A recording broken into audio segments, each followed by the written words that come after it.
ملک عراق شام کی یو غټ جامع مسجد دی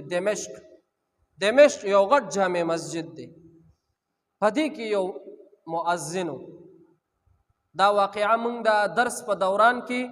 د شیخ ادریس صاحب نه اورېدل شیخ ادریس صاحب پیژنې کنه استاد محترم دی زموږ شیخ الحدیث حضرت مولانا محمد ادریس صاحب حفظه الله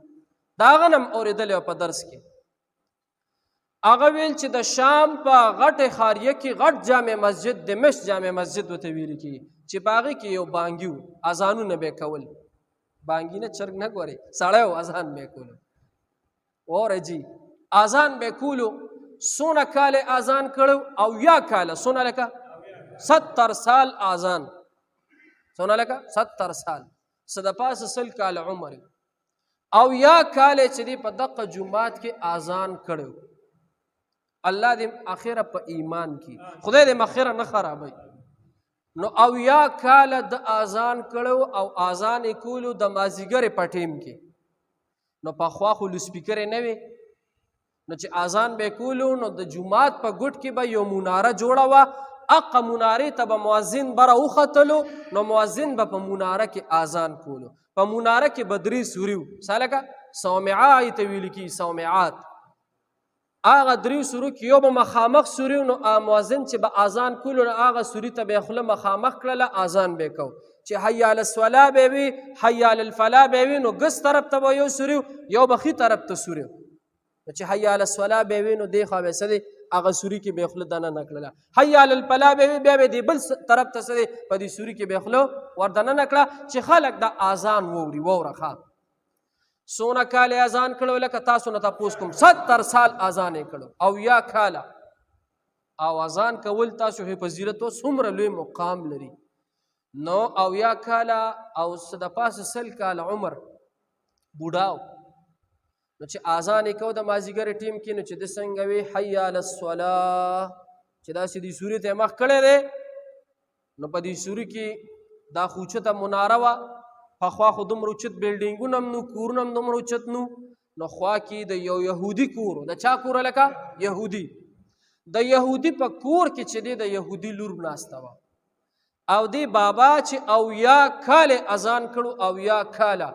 اقه د یهودي په لور باندې د اذان په دوران کې نظر ولګېدلو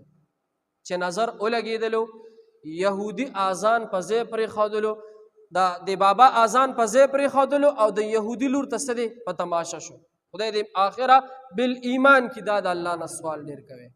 چې د یهودي لور ته مؤذن په تماشه شولو اذان یې په ځای پرېښودلو بیا آواز یې ورکړلو بابا چې مؤذن آواز ورکړلو لاندې د یهودي لور ورته وایي چې تا خو خپل اذان پوره که که نه ته خپل اذان خپل بانګ دې پوره که که نه ته خو بوډا سړی مشر سړی هغه ورته وایي چې زما په تا نظر پرېوتلو زما زړه ته پرېوتلې ما سره به اوس واده کې ما سره به اوس نکاح کې اورخه اقه د یهودړه جینۍ ورته وایي چې زه خو ځوانه جینۍ یم ته بوډا سړی دا د شیخ صاحب بخلي الفاظ دي ښه چې ته خو بوډا سړی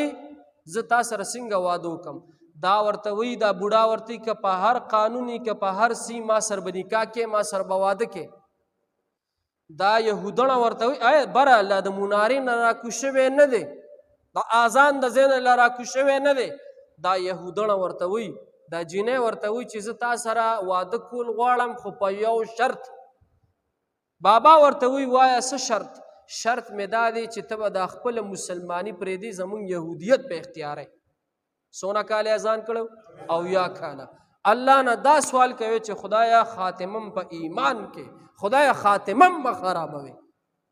نو او یا کال اذان کړو د خبرې ته لږ وخت شي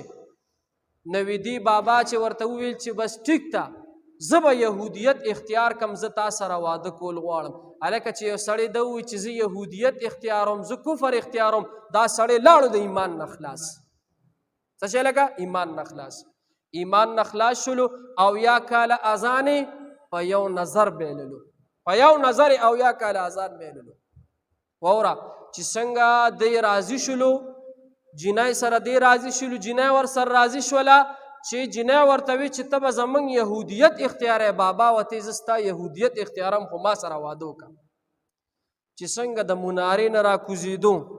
الله په هر څه قادره دی الله په هر څه ښه پوهېږي د منارې نه راکوزېدو په پوڼو کې شپه وښویدله سر د لاندې راپرېوته دا سټې الټه راغې مخې سره مردار شولو